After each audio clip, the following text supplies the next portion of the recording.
Siguro, yun ay dahil nagtagumpay tayo sa ating ginanap na maginoong talakayan ng katotohanan laban sa ating mga minahal na kapatid sa samahang Iglesia ni Cristo.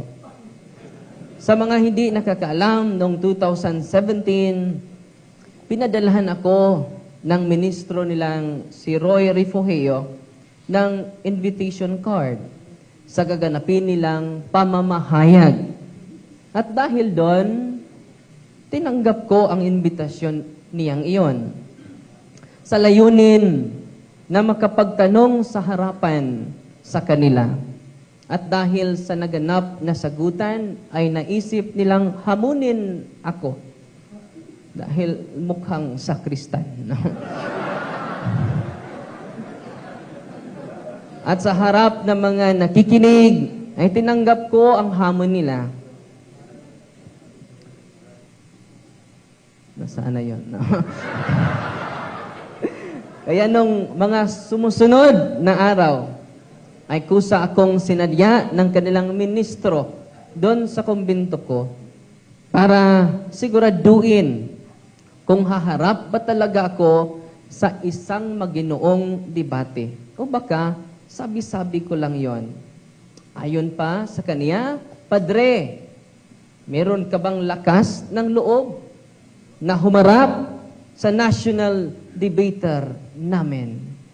At sabi ko sa kanya, bakit tumawag ka na sa akin ng Father? It is a mortal sin sa inyong doktrina, no? So, aaminin mo ba nagkakamali ka, no? Bakit tumawag ka sa akin ng Father, no? Sabi na, bakit tinawag ko ikaw na Father? Dahil you are the father of Satan. At sinabi ko naman sa kanya, sige, tatanggapin ko na ako ay father of Satan. Hindi tumawag ka sa akin na Father. Hindi anak ko ikaw.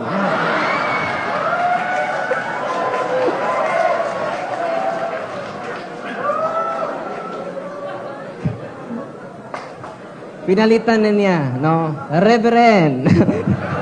Oh, bakit hindi mo na ako tinawag na Father? No? Reverend, meron ka bang lakas ng loob na humarap sa national debater namin? Dahil yata siguro sa sobrang galak at tuwa, ay sinabi ko sa kanya, kahit founder nyo pa, susugod dito sa parokya ko, ay malugod kong haharapin para sa ikaliliwanag ng katwiran.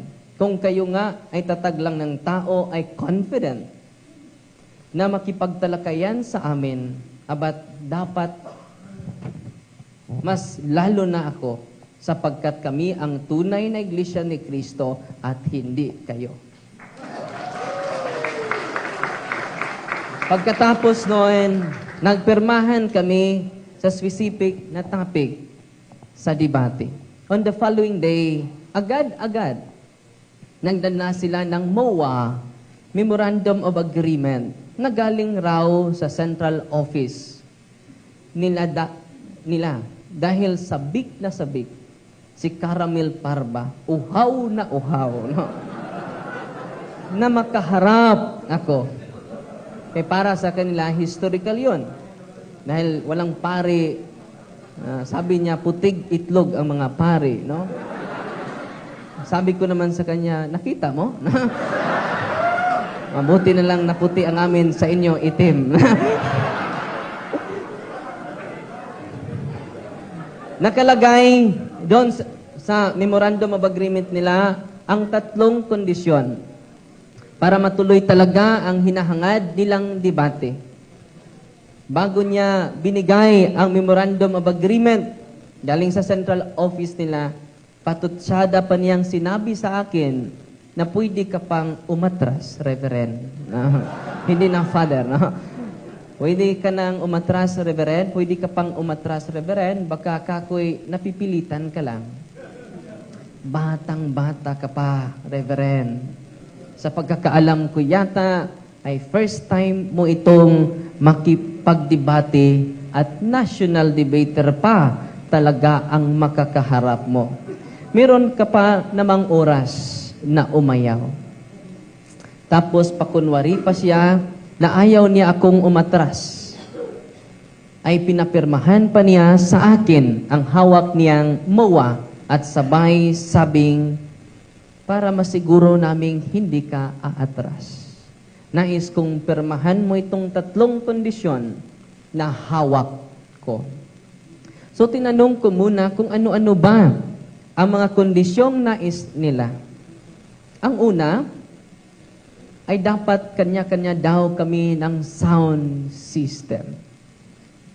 Di mas mabuti dahil mas delikado kapag sila yung mag-provide. Baka habang nagsasalita ako ay bigla nilang patayin ang microphone ko, no? Sa okay ako sa unang kondisyon. Pangalawa, kanya-kanya daw kami ng stage. Hindi ako pumayag dahil napakapangit namang tingnan na kanya-kanya kami ng stage. Kasi kapag kanya-kanya kami ng stage, sa stage pa lang, panalong-panalo na ako, no? Dahil maraming CWL na magaling mag-decorate sa parokya ko. Ano ba ang CWL? Katolikong Wailingaw, no? So, nagsuggest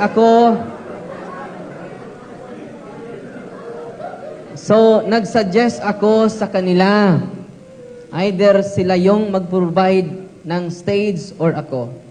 Tapos sabi niya, sila na lang daw bahala sa stage. Pumayag naman ako. Mabuti nga yon at makakatipid ako. No? Pangatlong kondisyon, bumira na naman siya ng patutsada at sabi niya sa akin, pwede ka pang umatras, Reverend. Baka naman kasi napipilitan ka lang. Uulitin ko, Reverend, na batang-bata ka pa at first time mo pa itong humaharap sa isang maginoong debate. At national debater pa, kaagad ang makakaharap mo. Kaya habang may oras pa, ay pwede ka pang umatras. At dahil patutsadang ginawa niya, ay mas naka-interest ako sa pangatlong kondisyon na nasasabing memorandum. Sabi niya, ito yung pangatlong kondisyon, merong multang babayaran. Ang hindi sisipot sa araw ng debate, 25,000 ang multa nito. Kaya, pwede ka pang umatras, sabay tawa. Kaya kinuha ko yung papel at nilagyan ko ng 0 ang 25,000 pesos. Kaya naging 250,000 na yung multa.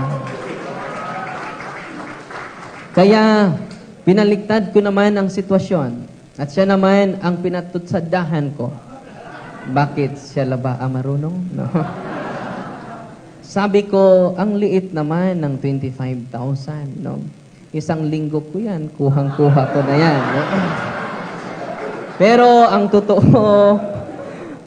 totoo lang, no, 9,000 lang ang ma-receive ko every month. Ini-exaggerate ko lang, no, ng konti, no.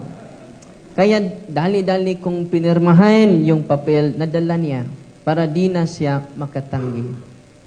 Pagkatapos kong mapirmahan, nagulat siya. Pautal siyang nagsabi na bakit mo nilagyan ng 0? Ang laki ng multa. Kunin mo yung 0, no? Okay na yung 25,000 pesos na multa. Huwag mo nang dagdagan pa. At sabi ko sa kanya, oy, brother, paano na yan?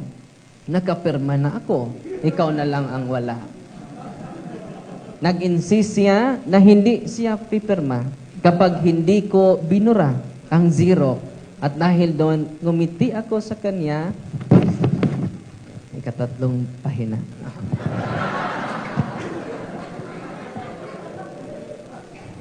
Mga 100 pages ito. No? bukas na tayo uuwi, no? At sinabihan ko siya, sabi ko sa kanya, pinatutsadahan ko siya, pwede pa naman kayong umatras. Baka napipilitan lang kayo nito. At first time din ninyong makaharap ang pare na batang-bata pa. At higit sa lahat, napakagwapo pa talaga.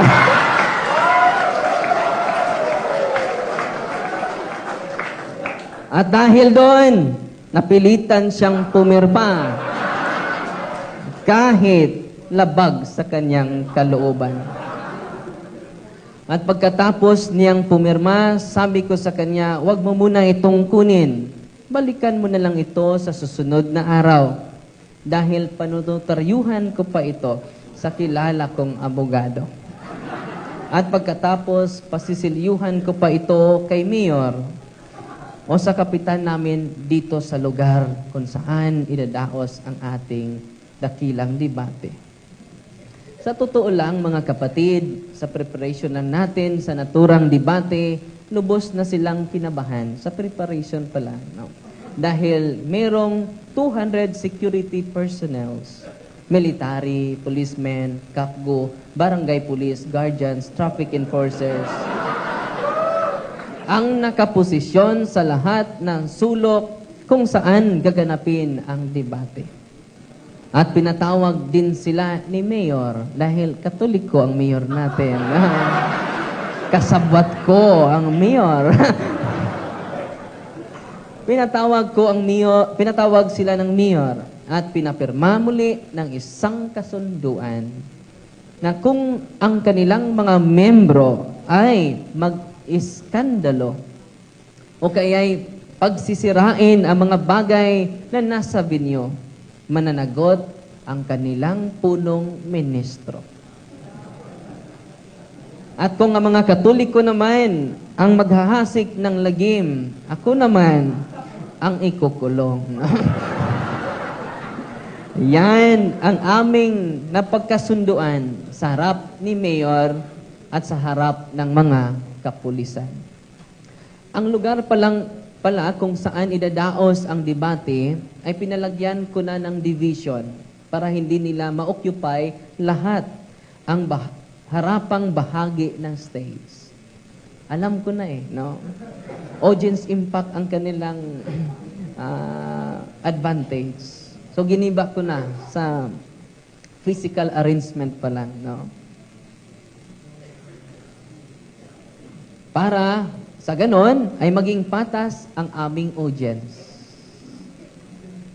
First time iyon na nangyari na mas marami pang Katoliko ang dumalo kaysa mga Alipures ni Manalo.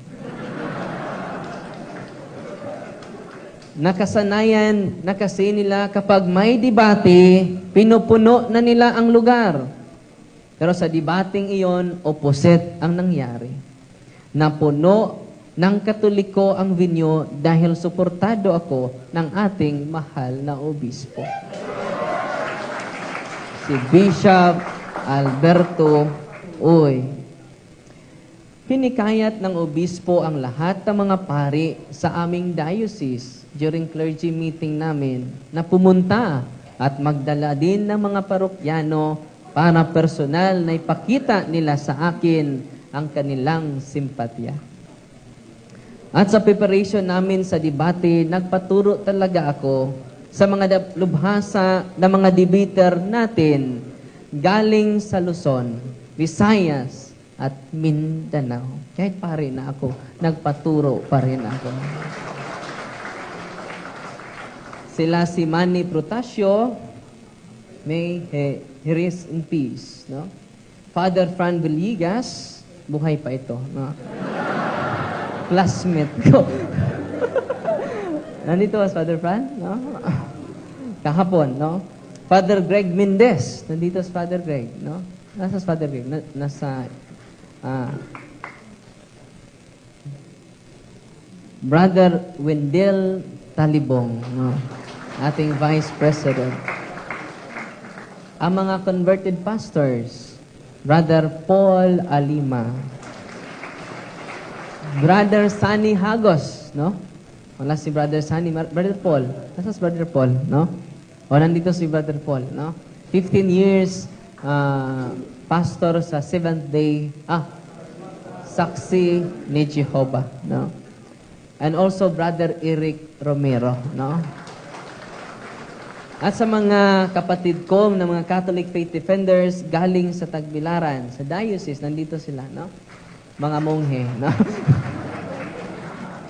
Spirituality of the Catholic Faith Defender according to Father Lucas Enoch, no? Merong patuloy ako. Sa ligar ko ari pimawa ko, no?